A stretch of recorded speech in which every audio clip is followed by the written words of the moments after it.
anak-anakmu, umatmu yang telah ditebus, warga kerajaan Allah, berkumpul bersama dalam suatu pesta perayaan. Kami datang dengan pengucapan syukur Tuhan. Kami tahu persembahan kami adalah hidup kami, hati kami, seluruh keberadaan kami.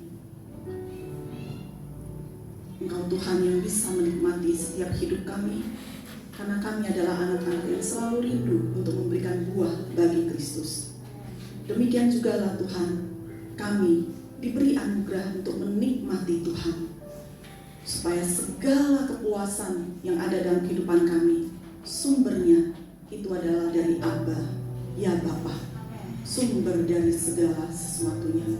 Terima kasih Tuhan, kami satukan hati kami arahkan iman kami kepada Engkau. Kami tahu Tuhan menyediakan yang terbaik bagi setiap orang yang mengasihi dan menanti-nanti kami. Oleh karenanya ya Tuhan, puaskanlah kami dengan kebenaran firman-Mu, kuatkanlah kami, didiklah kami, tegurlah kami, bawalah kami semakin dalam di dalam pengenalan akan Engkau. Yada itu menjadi bagian dari iman kami. Urapi hamba-Mu supaya setiap apapun yang Tuhan berikan sebagai suatu pesan untuk disampaikan bagi setiap umat-Mu diterima bukan oleh karena hikmat manusia, tapi sesungguhnya oleh karena karya Roh Kudus. Terima kasih Tuhan, kami serahkan waktu-waktu yang berharga ini ke dalam kuat kuasa tangan Tuhan. Hamba berdoa Kairos terjadi bagi setiap anak-anak-Mu, supaya waktu ini adalah waktunya Tuhan. Kami datang, kami pulang, selalu dan selalu dalam keadaan berbeda, oleh karena kami bertemu dengan Engkau, oleh karena kami diubahkan oleh Engkau, oleh karena kami semakin disempurnakan sesuai dengan kehendak-Mu. Dalam nama Tuhan Yesus kami berdoa dan bersyukur. Haleluya, amin. Silakan duduk Bapak Ibu. Terima kasih untuk pelayan puji-pujian. Mari buka dengan cepat bersama dengan saya di dalam ibadah yang kedua ini. Kalau tadi pagi saya bagikan memakai Wahyu 2, yaitu ayat yang diberi sebagai ayat sentral untuk bulan ini, faithful to the king, kesetiaan terhadap sang raja. Maka di sore hari ini saya ajak untuk setiap saudara boleh buka bersama dalam 1 Tesalonika 3, mulainya ayatnya yang keempat. Multimedia boleh tolong bantu saya, oke? Ditampilkan dari mulai 1 Tesalonika 3 sampai dengan ayat yang keempat. Boleh nanti mengikuti saya. Saya akan bacakan melayani saudara.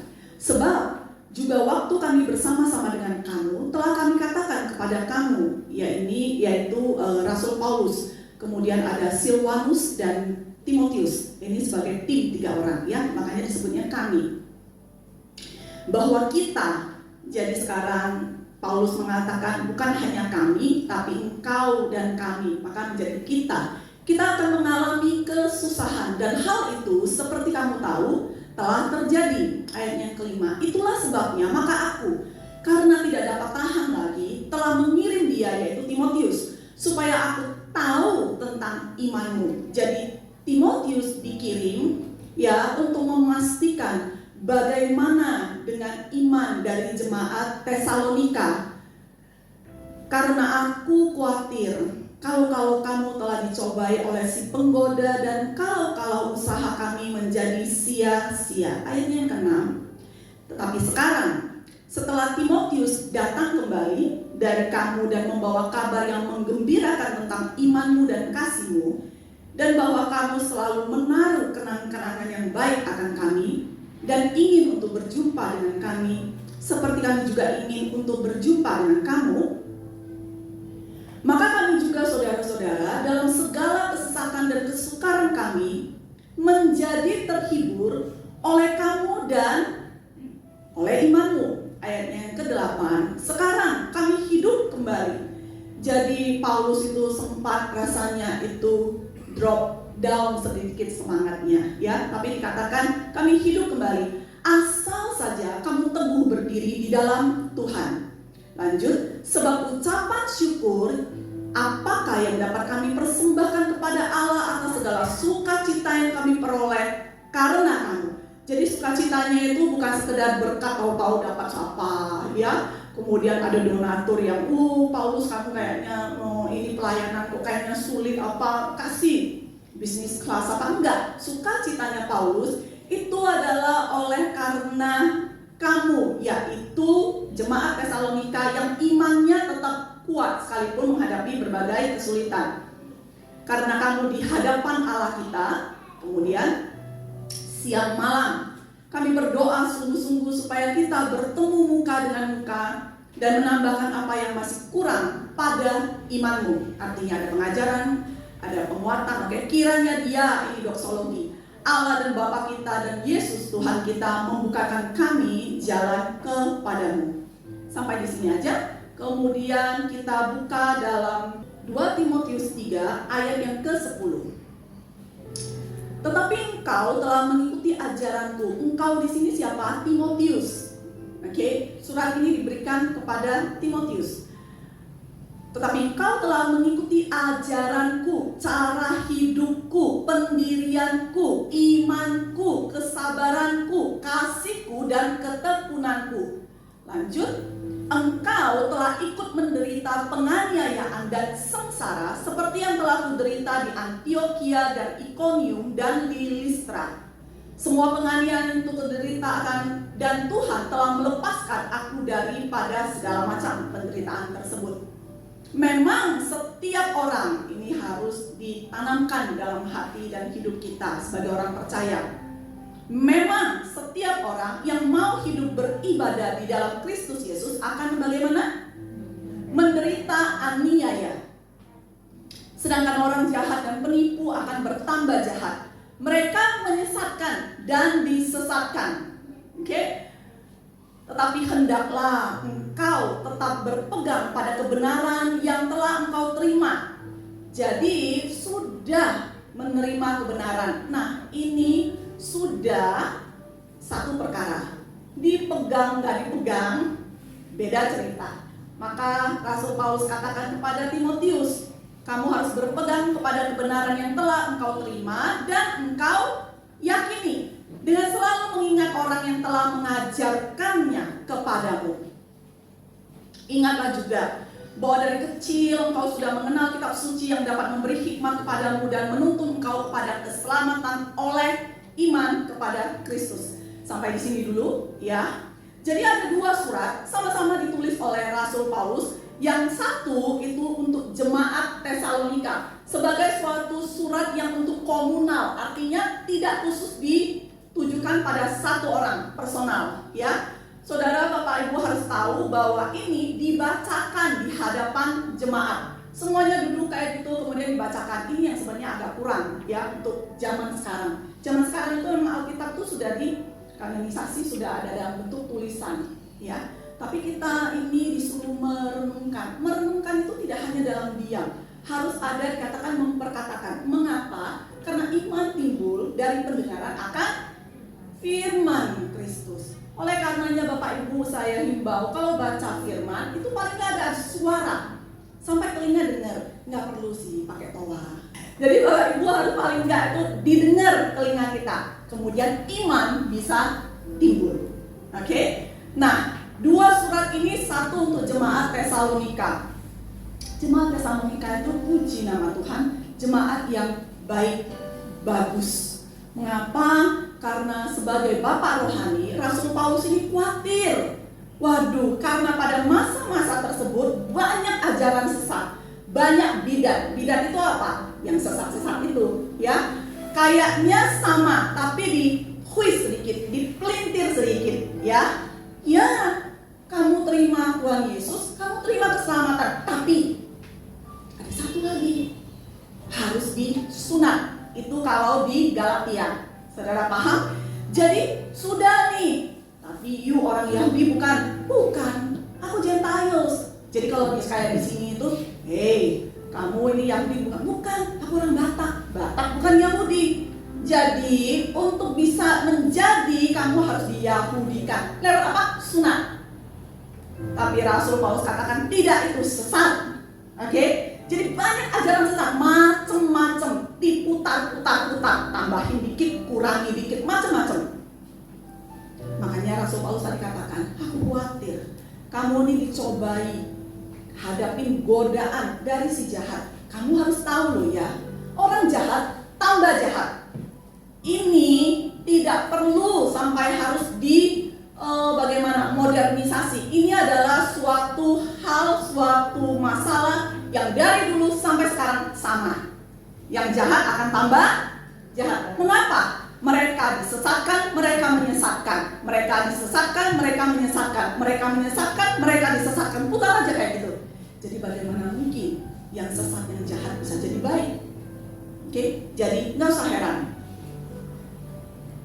Tapi kalau memang kita tidak bisa memotong habis bahwa kita harus memastikan aku selalu ada dalam suatu keadaan, lingkungan, community yang itu benar-benar kudus. Nggak bisa, Bapak Ibu, nanti kita jadi orang yang tidak bisa memberkati. Mengapa? Kita di sini setiap hari Minggu berkumpul sebagai suatu keluarga besar. Tapi ada durasi waktunya, betul?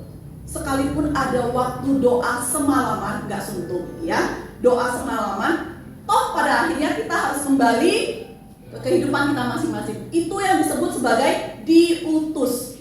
Jadi jangan pikir diutus itu hanya sifatnya misionaris, siap-siapin di packing semua ya, diutus sampai Kalimantan dalam gitu, enggak. Engkau dan aku ini adalah setiap orang yang harus bisa diutus. Demikianlah hari Minggu. Duduk di sini, nanti pada jam yang sudah ditentukan kita selesai ibadah. Pulang ya ke rumah masing-masing, jangan ke rumah yang lain. Oke? Jadi itu kemudian kita hadapin kehidupan kita sendiri-sendiri. Di sanalah Tuhan pernah mengajarkannya. Kamu harus tahu, kamu dan aku, Bapak Ibu, ini adalah domba yang diutus. Oke? Diutus loh ya, bukan dikirim. Dikirim itu kalau sekarang itu tuh kita langsung JNE, si cepat, ya apa itu? Enggak. Ini ada suatu mandat, kemudian jalan sendiri, punya kesadaran. Oh iya, aku kudu ke sana. Bukan harus butuh diikat baru dibawa ke sana lepas gitu, enggak. Kita ini adalah domba yang diutus ke tengah-tengah mana? Serigala. Itulah gambaran dari dunia. Jadi kehidupan kita tidak akan pernah ideal. Paham ya? Oke? Di mana-mana udah coba jadi orang yang sangat pragmatis, kok ya tetap bisa disalahpahami ya? Ngomongnya itu sudah kayaknya nggak putar-putar jelas pesannya. Yang nangkap, kok bisa kayak gitu ya nangkapnya ya? Dia yang dimaksud A jadi B, yang disampaikan B yang ditangkap A. Berbagai macam situasi yang tidak ideal. Maka Rasul Paulus ngomong, aku khawatir. Nah, apa yang ingin saya sampaikan menjadi poin saya di ibadah yang kedua ini mengenai faithful to the king. Kalau tadi pagi itu artinya faithful itu setia. Bagaimana ketika kita mengerti bahwa kita sudah setia? Kalau hanya definisi kayaknya gimana ya diaplikasikan dalam kehidupan keseharian? Mudah. Kalau engkau mengalami dilema harus kompromi atau tidak, harus sedikit iya ya oke lah gitu tuh, artinya kompromi. Tapi kalau kamu nggak bisa, kalau kamu tidak kompromi, maka kamu akan pastikan kamu itu setia. Yang kedua, mengenai faithful to the king, ini adalah bagaimana kamu harus memastikan kita semua, oke? Karena Roh Kudus ada di dalam kita. Tapi tidak akan pernah bisa kalau dari kita juga nggak mau. Ya, karena kita ini bukan robot. Tuhan merindukan, ada suatu kerinduan yang datang dari kita. Jadi kita harus memastikan, pastikan apa? Untuk kita tuh bisa setia. Enggak hanya mulut bilangnya setia-setia, tapi begitu dilihat, loh, iya ya, aku sih maksudnya setia, tapi kok ternyata kayak gitu bukan setia. Terus setia itu kayak apa? Yang kedua, engkau dan aku harus memastikan imanmu tidak hanya terjaga, tapi bertumbuh. Amin. Karena engkau dan di anakku tidak dipanggil untuk menjadi, kalau perumpamaan Tuhan Yesus, apakah itu pohon? Oke? Apakah itu ranting dari pokok anggur? Kita ini ranting-rantingnya, ya. Kita tidak dipanggil untuk tidak memberikan buah. Sesuatu yang awalnya ditanam, kemudian bagaimana arti kata di tengah itu sampai menghasilkan buah? Bertumbuh. Betul? Ya, panen pertama ini ada buah mangga. Blora terkenal buah mangga ya. Wih, kebolak-balik memberkati saya jauh-jauh perjalanan mangganya dari Blora sampai ke Jogja. Itu nggak bisa dalam semalam pohon mangga itu jeder. Ada buahnya. Ada yang namanya memastikan si pengelolanya. Itu engkau dan aku terhadap hidup kita masing-masing. Jadi poin pertama ya, di dalam kita itu bisa menumbuhkan iman kita supaya kita ini bisa terus berjalan di dalam track itu, bisa faithful, bisa setia. Iman kan? Dengan cara yang bagaimana? Iman ini satu, kau dan aku harus pastikan ada seorang pemurid yang berjaga-jaga atas jiwamu.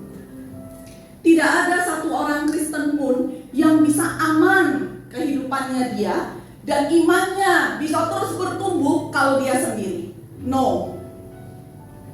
Engkau dan aku harus memiliki payung rohani. Bahasanya apa sih? Gitu. Mentor, pemurid. Oh, ternyata putar-putar poinnya ini. Udah pernah dengar aku? Pernah dengar nggak apa-apa? Sudah benar dilakukan belum? Sudah ada dalam hidupmu dan hidupku belum? Karena kira-kira oh iya bisa ngaku. Wah, aku langsung dimuridkan oleh Bu Olga. Aku langsung sama Pak Daniel. Aku bisa sama Pak Freddy. Aku bisa sama Bu Ike.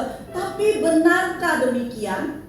Karena banyak orang ngaku-ngaku, tapi kemudian saat dia menjalani kehidupannya dia sebagai orang percaya, dia tidak menautkan dirinya. Paulus kepada Timotius, Paulus kepada jemaat Tesalonika, ini ada suatu bonding yang sehat, benar? Sehingga Paulus yang pada saat itu nggak dengan gampang bisa terbang 1 jam pesawat nyampe, gitu ya. Tapi harus itu butuh waktu berbulan-bulan untuk bisa bertemu kembali, kangennya beda dengan kayak sekarang. Tapi Paulus ini adalah bapak rohani, adalah pemimpin yang dimana sekalipun Tesalonika kelihatannya tidak ada orang tua yang secara fisik hadir, di saat mereka mengalami berbagai macam kesulitan, ada orang yang mampu kelihatannya itu ucapannya meyakinkan. Sini ngobrol yuk kita. Ngobrol itu hati-hati saudara. Ya, pertama kalau kamu memastikan kamu mau ngobrol, kamu pastikan dulu yang diajak ngobrol, yang mengajak ngobrol ini bagaimana orangnya. Karena di saat kita duduk, kita itu mau tidak mau, sadar tidak sadar, kita membuka hidup kita. Terus cerita, nggak kayak gini, beda. Tapi oh iya toh, kayak gitu. Dan orangnya persuasif. Dan kamu, oh, that's why Paulus katakan kepada Timotius, kamu harus memastikan kebenaran yang kamu pernah terima dari aku sebagai pengajaran, firman yang benar, yang kudus, yang penuh, straight terhadap ini sebagai pesan dari Tuhan, itu yang harus kita pegang. Karena di masa endemi ini, ya, saudara, secepat semudah itu pakai jempol, buka YouTube. Yang lagi viral apa, yang lagi terkenal siapa, atau kemudian ada dikasih referensi. Dan saudara lihat, orangnya ngomongnya enak. Bisa dipenggal-penggal, dicuplik-cuplik, bisa jadi kata-kata yang menguatkan. Semua kata-kata mutiara bisa diuntai dengan bagus, tapi tidak akan punya kekuatannya selama kalau itu bukan firman Tuhan. Jadi hati-hati Bapak Ibu. Kamu harus punya rumah. Paham? Saya ini masaknya sangat terbatas. Kalau anak saya itu pergi kemana, makannya enak gitu. Tapi bagaimanapun, sesederhana apapun, makanan rumah akan selalu bisa dipastikan lebih sehat. Betul? Mengapa? Karena orang yang menyiapkannya mengerti apa yang dibutuhkan oleh si anak. Demikianlah dengan yang namanya gereja lokal. Kamu bisa bosan, aku dengarnya itu terus. Jadi kalau YouTube itu menarik. Cari yang lucu, cari yang menggebu-gebu, cari yang tenang, cari yang macam-macam. Tapi kontennya, tapi isinya, tapi pertumbuhannya terhadap imanmu, apakah ada? Maka engkau dan aku harus memastikan kebenaran yang kita pernah terima itu harus datangnya dari rumah engkau dan aku. Amin. Itu bisa memastikan iman kita ini bisa terjaga dan bisa bertumbuh. Kemudian makanya saya ajak bacanya panjang, tapi saya sampaikan secara keseluruhan. Mengapa? Terkadang kalau firman itu disampaikan dibawainnya itu satu ayat gitu ya. Padahal nggak tahu ayat yang atas bagaimana, ada yang di bawah bagaimana, dan ini surat ini bicara tentang apa. Jadi saya bacakan, saya himbau untuk bisa direnungkan pada saat teduh malam ini. Mari buka dalam Filipi 1 ayat yang ke-29 dan 30 nanti. Sebab kepada kamu di sini engkau dan aku, ya. Kepada kamu dikaruniakan, diberikan, itu menjadi bagian daripada kita. Dikaruniakan bukan saja untuk percaya kepada Kristus, melainkan juga untuk apa? Menderita untuk Dia. 30. Dalam pergumulan yang sama, penderitaannya itu di dalam pergumulan yang sama seperti yang dahulu kamu lihat padaku. Aku gak pernah ketemu Tuhan Yesus, zamannya beda. Tuhan Yesus masih pakai koma. Dan yang sekarang kamu dengar tentang aku. Kata sekarang ini present. Oke? Ya sekarang, yang kamu sekarang dengar tentang aku, tentang Kristus.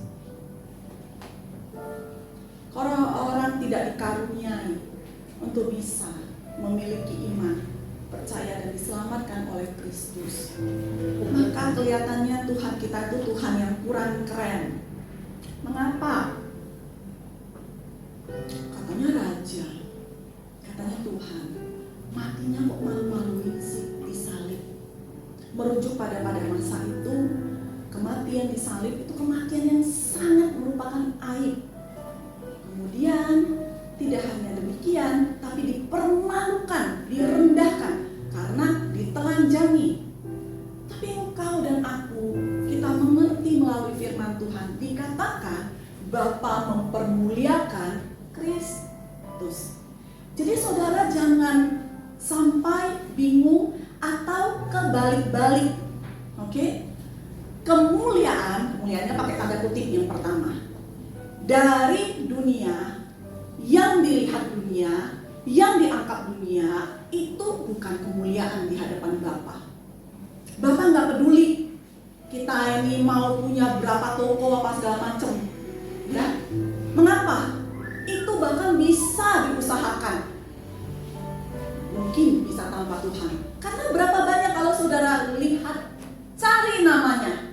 Orang-orang yang bisa jadi terkaya yang masih bisa masuk, itu bukan orang-orang yang sudah cinta Tuhan. Betul? Enggak. Berarti itu tidak kemuliaan yang dinilai oleh Tuhan. Tapi Yesus yang taat dan mati sampai mati di kayu salib, Bapa mempermuliakan Dia. Jadi engkau dan aku seharusnya meneladaninya jelas, yaitu Kristus Tuhan kita, Kristus penyelamat kita, our Savior. Jadi dikaruniakan kita tidak hanya itu untuk percaya saja, enggak.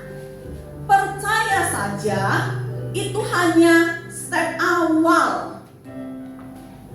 Tapi di saat kalau kita sudah terima Kristus, kita percaya kepada Kristus, dan waktunya kita masih ada di dunia ini, nggak ada pilihan lain, harus bertumbuh.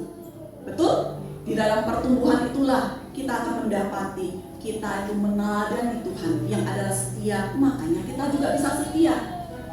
Jadi kita tidak membahas Tuhan yang setia, karena itu sudah kita tahu. Kalau tidak hati-hati, anak-anak Tuhan kurang ajar. Mengapa? Memang namanya aja aku ini manusia berdosa, aku ini ya setia, kadang-kadang ya jatuh tidak setia, tapi yang penting kan Tuhan setia. Jadi pesan ini satu arah, itu terus. Tidak dilihat bahwa kalau kita punya Tuhan yang faithful, maka kita juga harus bisa menjadi orang yang setia terhadap Dia. Pernikahan yang baik, kesetiaannya tidak bisa hanya dijaga oleh satu pihak. Suami setia sama dengan istri sudah setia, istri setia sudah sama dengan suami setia. Demikiankah? Enggak. Berdua harus harmonis, mengerti, membangun kesetiaannya bersama. Benar? Maka saudara harus paham, kita bukan hanya untuk bisa percaya, tapi juga menderita untuk Dia. Menderitanya bukan untuk kita. Saya selalu bagikan ya, bahwa jangan salah lagi pesannya. Titik beratnya jangan salah. Di dunia ini penderitaan itu bisa dialami semua orang. Oke? Perbedaannya, penderitaan tersebut dialami oleh orang percaya dengan dialami orang yang tidak punya Tuhan, beda. Saya ngobrol dengan suami saya. Makin kami ini mungkin tambah umur makin ketemu macam-macam orang, kami heran, kaget, takjub, benar-benar speechless. Oke, ini percakapannya sifatnya retorik. Saudara tahu retorik? Nanya itu sebenarnya udah tahu jawabannya. Pembahasannya apa? Kami punya kenalan masing-masing. Dia punya teman, namanya dia teman zaman dulu ya, saya juga punya gitu. Setelah hidup berjalan belasan tahun kita tidak bersama, ketemu lagi kan bertukar kabar. Orangnya beda, masalahnya beda. Oke? Tapi judulnya sama. Mengalami penderitaan. Kesamaannya satu. Sudah menderitanya kayak gitu, tetap gak mau ikut Tuhan. Wow. Itu wow yang kok bisa ya? Oh bisa. Dari punya jadi gak punya, habis. Dari istri 1 sampai istri 3. Gak ini, hidup gak karu-karuan. Dan tetap tidak ada pertobatan. Model yang kedua, kami punya teman, ya, dulu kaya sekali, teman yang berbeda ya. Saudara juga pasti harusnya itu juga punya, mungkin yang begitu. Dulu tuh sudah kelihatan, bisa masih sekolah, dia sudah mapan, sudah ini, datang dari keluarga yang berada. Ketemu lagi, loh, harta bisa habis. Tapi dia mau ikut Tuhan. Dia datang ke gereja. Setelah itu dia ngomong, ya, kalau yang ini dengan suami saya, aku tuh diberkati dengan korbanmu. Aku seneng ibadah di sini. Beda ya. Jadi nggak malah sibuk liatin orang pakai baju terus dari atas sampai bawah, pakainya apa, bawaannya apa segala macam, enggak sih. Tapi nanti kalau orang ngomong tapi banyak tapinya itu repot ya. Tapi aku nggak bisa di sini. Kenapa? Dikit orangnya, linknya terbatas. Sorry loh ya. Aku mau ke gereja yang situ. Ribuan ya, Jadi kalau mau bikin kantau, mau bangun link, masuk akal yang sama. Tapi aku seneng loh ya di sini. Aku rasa banget hadirat Tuhan. Dan dia di sana. Motivasinya nggak benar, nggak punya kesungguhan hati mau ikut Tuhan, dibangun, bertumbuh, tapi memanfaatkan Tuhan. Sekalipun demikian, kami masih kemudian karena ini ngobrol, kami bilang, Yang parahnya adalah yang nomor satu yang tadi saya sampaikan. Sudah sampai gila-gilaan menderitanya itu pun, dan seharusnya masih bisa memanfaatkan Tuhan pun, tetap enggak loh. Hidup berkubang dosa. Tapi engkau dan aku, kita tidak hanya karena pilihannya dua, yang satu parah banget, aku jadi yang nomor 2. Jadi aku di gereja paling enggak ya lumayan cari pasangan hidup, oke? Cari partner bisnis kayaknya, ya kan? Paling enggak kayaknya lumayan lah, resikonya kecil, kan gak orang gereja, harusnya lebih jujur. Cari karyawan, macam-macam berdasarkan kepentingan. Tapi kalau engkau dan aku bertumbuh, memastikan kita itu mau punya yada, pengenalan terhadap Tuhan, bukan tahu saja, maka engkau dan aku tidak akan bisa menghindar. Karena engkau dan aku hidup di dunia, nginjak tanah. Betul? Di sini ada berbagai macam upah, kesulitan yang engkau dan aku akan alami. Maka jangan bingung. Jangan sibuk dengan hal yang gak perlu disibukin. Mau ujian aku tuh sudah doa semalaman. Tetap ujian kok gak bisa ya soalnya. Loh, nggak belajar, betul? Lah kalau belajar kan susah. Kan harusnya Tuhan itu tuh bisa memudahkan. Gak bisa saudara. Selama engkau dan aku hidup di dunia ini, yang kita ini bagian dari yang namanya penderitaan di dunia ini. Tetapi firman Tuhan katakan, penderitaan itu memang perlu. Kalau kau menderitanya untuk aku, paham? Bukan menderita untuk diri sendiri, no. Tapi menderitanya harus untuk Kristus. Maka tadi disampaikan oleh Bapak Gembala Senior, kalau engkau itu deny His name, kamu itu tidak mengakui Dia, apakah Tuhan juga akan mengakui kita? Tidak. Kalau kita malu atas keyakinan kita, iman kita, Tuhan juga nggak bela kita. Maka kamu dan aku, bagaimana untuk bisa setia? Hanya karena di luar itu kayaknya tidak punya yang lainnya, nggak sekedar itu. Kesetiaan yang benar itu harus bertumbuh. Di dalam pertumbuhan tersebut, kalau dalam iman kita kepada Kristus, ada suatu keberanian.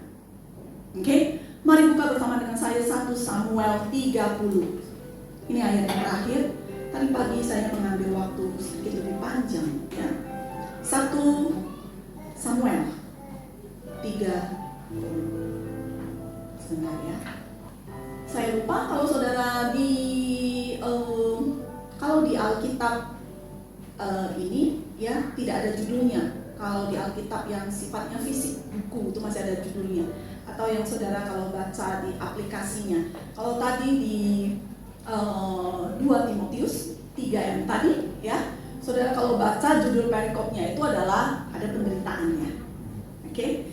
Jadi tadi saya bicara sama anak saya ya, dalam persiapan saya merenung kembali. Saya bilang, saya ini sebenarnya nggak pede kalau nyampein firman. Terima kasih. Ya, saya nggak pede kalau nyampein firman. Kok selalu ada kata-kata penderitaannya ya?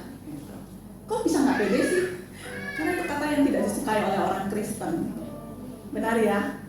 Rasanya, aduh kenapa ini sih? Aku kan pengennya tuh diberkati. Mengapa? Karena kita sudah terlalu lama dibina-bobokkan oleh firman yang hanya kalau datang berkat. Penderitaan itu bahkan dianggapnya tuh tidak alkitabiah. Wah, kamu kurang doa. Wah, kamu kurang beriman. Hei, hanya orang yang sungguh mengasihi Tuhan dikaruniai untuk bisa menderita bagi Dia. Ayub sebelum menderita sudah sebagai orang yang paling saleh dilihatnya. Makanya kepercayaan Tuhan demikian besar, dia bisa menderita. Dan titik beratnya jangan salah lo ya. Tapi kalau lulus, kalau dalam Wahyu 2 yang tadi pagi saya sampaikan, kalau menang, wow kemuliaannya. Betul ya Pak Daniel ya? Ayub dikembalikan oleh Tuhan sendiri berkatnya. Bukan seperti yang awal, double. Nah, kalau nggak hati-hati anak Tuhan sukanya yang belakangnya. Dobelnya itu. Yang menderitanya nanti dulu. Ya kalau nggak akan mungkin dapat yang double kalau nggak menderita. Benar? Jadi baca firman tolong yang begitu komanya gitu tuh nggak diganti titik ya. Turut bekerja dalam segala sesuatu. Aku putus cinta dengan yang kurang cantik ini. Besok berarti aku akan dapatin supermodel. Kalau hanya engkau itu menderita, belum tentu Tuhan akan ikut turut bekerja. Tapi Tuhan turut bekerja dalam segala sesuatu. Bagi siapa? Bagi orang yang mengasihi Dia. Passwordnya harus lengkap. Oke? Salah, huruf besar, kurang tanda baca, nggak bisa diakses. Benar ya Bapak Ibu ya? Terus nggak marah-marah sendiri. Gimana sih nggak bisa gitu tuh? Padahal dia sendiri yang dapet. Nah itu saya ya. Kalau ini begitu minta tolong ponakan, nih lo bisa. Terus tadi aku juga gitu. Kalau gitu kok nggak bisa diakses? Berarti tadi belum gitu. Sesimpel, as simple as that. Oke? Demikianlah hanya bagi orang yang mengasihi Dia. Nah, kita kembali pada Samuel 30. Judulnya Ziklag terbakar, pembalasan Daud kepada orang Amalek. Saya hanya akan bagikan gini, saya bacain aja ya sampai ayat yang ke-6 nanti. Ketika Daud serta orang-orangnya sampai ke Ziklag pada hari yang ketiga, orang Amalek telah menyerbu tanah Negev dan Ziklag. Ziklag telah dikalahkan oleh mereka, yaitu si orang Amalek itu, dan Ziklag dibakar habis. Perempuan-perempuan dan semua orang yang ada di sana, tua dan muda, telah ditawan oleh orang Amalek dengan tidak membunuh seorang pun. Memang tidak dibunuh, tapi dijadiin tawanan. Mereka menggiring sekaliannya, yaitu semua perempuan, anak-anak, tua dan muda itu ya yang dijadiin tawanan. Kemudian meneruskan perjalanan mereka, orang Amalek ini, lewatin Ziklagnya, lanjut jalannya, oke? Ketika Daud dan orang-orangnya sampai ke kota itu, tampaklah kota itu terbakar habis. Kalau saudara baca bahasa Inggris itu biasanya lebih mudah ya. Makanya kadang-kadang saya gantikan supaya saudara mengerti itu apa, mereka itu siapa gitu ya. Dan istri mereka serta anak mereka yang laki-laki dan perempuan telah ditawan. Lalu menangislah Daud dan rakyat yang bersama-sama dengan dia, dan dengan nyaring sampai mereka tidak kuat lagi menangis. Betapa pedihnya ya, kaget, aku punya anak bayi, ambil sekalian dan bawa gitu. Juga kedua istri Daud ditawan, yakni Ahinoam perempuan Yisrael dan Abigail bekas istri Nabal orang Karmel itu. Ini poin saya. Dan Daud sangat terjepit. Mengapa sih Daud terjepit? Seharusnya kalau saudara itu bertanya, seharusnya bukan hanya Daud yang terjepit, harusnya dengan orang-orangnya semua terjepit. Ternyata kok disebutnya hanya Daud, single. Bagaimana dengan yang lain? Maka kita tahu, karena Daud terjepit karena apa? Rakyat mengatakan hendak melempari Daud dengan batu. Seluruh rakyat itu telah pedih hati, masing-masing karena anaknya, laki-laki dan perempuan yang tadi ditawan. Ini poinnya. Tetapi, kata tetapi kalau di dalam firman Tuhan memberikan perbedaan yang sangat bagus ya. Saudara bisa dapetin di Mazmur apa gitu tuh. Tetapi Daud, katakan bersama dengan saya, menguatkan kepercayaannya kepada siapa? Tuhan Allahnya. Ini poin yang sangat penting Bapak Ibu. Kita dengar firman, kita dibangun, itu sifatnya baru masuk. Tapi menjadi punyamu dan punyaku beda cerita. Itu harus punya suatu proses sendiri. Makanya ada orang yang bisa makin dengar firman, makin dewasa, makin kuat, makin mentalnya beda. Ada orang yang sudah dengar firman banyak, ngalami kesulitan, malah nyalahin. Katanya kayak gini, kok gini? Dengar hal yang sama. Mengapa? Belum jadi miliknya. Daud, karena dia pemimpin, semua nyalahin dia. Padahal Daud itu juga sedih nggak? Khawatir nggak? Takut nggak? Shock nggak? Sama. Tapi orang yang kuat dan orang yang tidak kuat, orang yang punya Tuhan dan tidak punya Tuhan, perbedaannya jelas. Orang yang tidak punya Tuhan hanya merasa punya Tuhan. Begitu kesulitan datang, begitu tantangan datang, begitu masalah menghantam, dia akan nyalahin orang lain. Oke? Tapi orang kuat beda. Daud terjepit, dilempar batu nggak enak ya saudara? Mau dicoba? Nggak usah ya. Kok zaman dulu favoritnya sukanya lemparin orang dengan batu sampai mati. Oke? Jadi batu bisa menyebabkan seseorang mati. Itu tidak enak. Daud terjepit, semua nyalahin dia. Yang dulu nggak terpikirkan, mereka habis perang, bawa rampasan pulang, menang loh ini. Tapi begitu ini orang yang tidak punya Tuhan, itu harus butuh orang yang disalahkan. Gara-gara kamu seharusnya pulang sehari lebih cepat. Gara-gara kamu bawa semua cowok pergi. Aku udah bilang itu perasaanku gak enak. Aku punya feeling yang gak oke. Macam-macam. Daud terjepit. Tetapi Daud menguatkan kepercayaannya kepada Tuhan, Allah mereka. No, Allahnya. Oke? Berbicara tentang iman personal. Kamu gak bisa nunut-nunut, gak bisa ikut-ikut, gak bisa titip ya gitu. Itu bercanda yang kalau gak dikurangi, lama-lama rasanya itu kayak, oh bisa nih, titip doa ya. Oh benar, ada tim doa. Tapi kalau kamu merasa sudah titip doa, bisa, oh ya sudah gitu. Kan udah didoain gitu, gak bisa. Imanmu gak akan bertumbuh. Karena butuh kau pribadi yang bergumul bersama dengan Tuhan. Dan saudara harus paham loh, Daud kalau menguatkan kepercayaannya, enggak terus doa, Tuhan aku percaya sama kamu, amin, yes, gak usah takut, yuk kita kejar. Nggak kayak gitu. Paham yang saya maksudkan?